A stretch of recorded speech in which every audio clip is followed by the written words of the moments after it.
Ged sat alone in his ship's lounge. The bountiful ambassador was still parked in Fort Vesta, but home had not felt comfortable.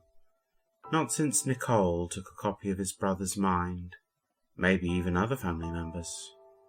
She had been satisfied with his account of the ambassador's arrest, leaving Hake's body and returning it to him, none the wiser.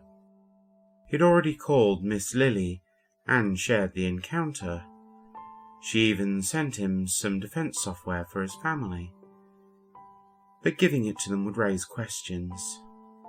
He didn't want them to be scared of the net or angry with him, and they weren't as good as his own defenses, being bespoke software for his own mind.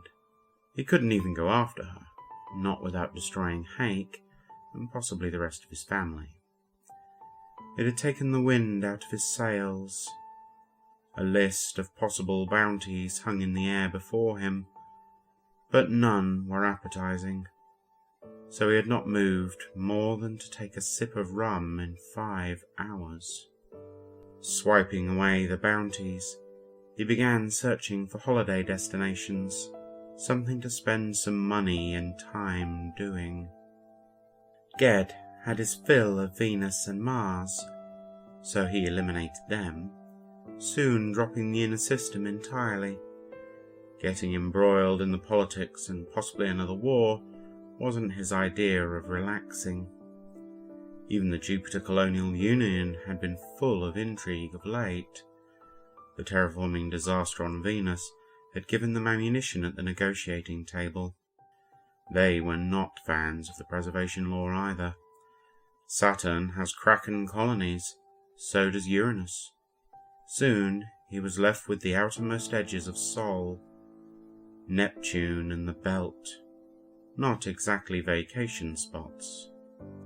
It would take months to get there. He considered the pointlessness of the thought before swiping away the search and sagging into the wingback.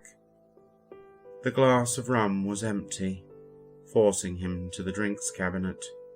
Not that drinking had any effect. The ship's interior being a virtual space, the liquid wasn't real, nor was the taste. Not a drop of it made it to his body, being fed nutrients by a storage pod.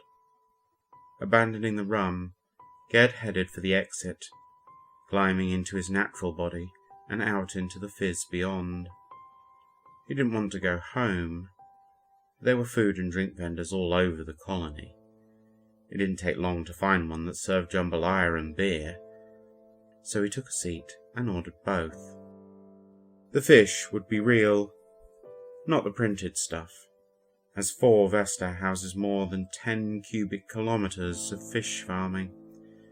Catch to plate in less than an hour. The beer was strong. He'd gotten used to the thin stuff they sell on Mars, practically lager, but the meal wasn't as good as back home, though it didn't lack for flavour. Ged took his time eating, enjoying the background music provided by a trio of Vestan cats, the same sort of electro swing he had grown up with. By the time the bowl was empty, he felt a little better. There wasn't anything he could do about Nicole. It was in Miss Lily's hands now. He needed to find something else to do, keep himself occupied until it's over, one way or another. Strolling back to his ship, Ged browsed the news, hoping to find something interesting, or at least amusing. It didn't take long to find something. The news on Jupiter was talking about a rise in crime, and their bounties department had a lot of faces on it. Most small bounties, but there were a few big ones. Nothing compared with Nicole. Climbing back into his ship, he set a course for Jupiter. He had never been, and it has the largest nature reserve in the system. It should be easy to busy himself in the culture and sights of a new world. The bountiful ambassador began its departure, talking to the flight control system and getting a departure window.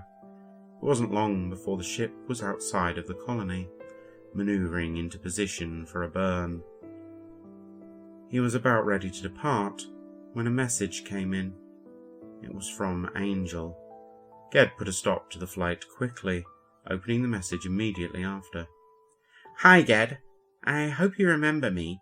It's Angel from the Hastur. I was hoping you could help me out.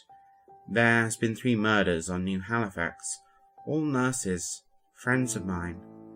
She looked away from Ged for a moment, listening to something outside the view, turning back after nodding to them. "I know you're not a detective, but the police haven't found them yet, and I'm worried. Me and a few friends have put some money together to pay you. I don't have any right to ask you for a favour, since you saved me without getting paid, but we really need you." She reached out to Ged, touching the unseen screen to end the recording. Ged began a reply video immediately. "You are in luck. I was on my way to Venus anyway. I should be there in a few days. Send me your address so I can find you." He plotted a course to New Halifax, checking the flight time before sending. A fast route would burn most of his fuel, but he would be there in a week. With a smile, he set the course and sent the message.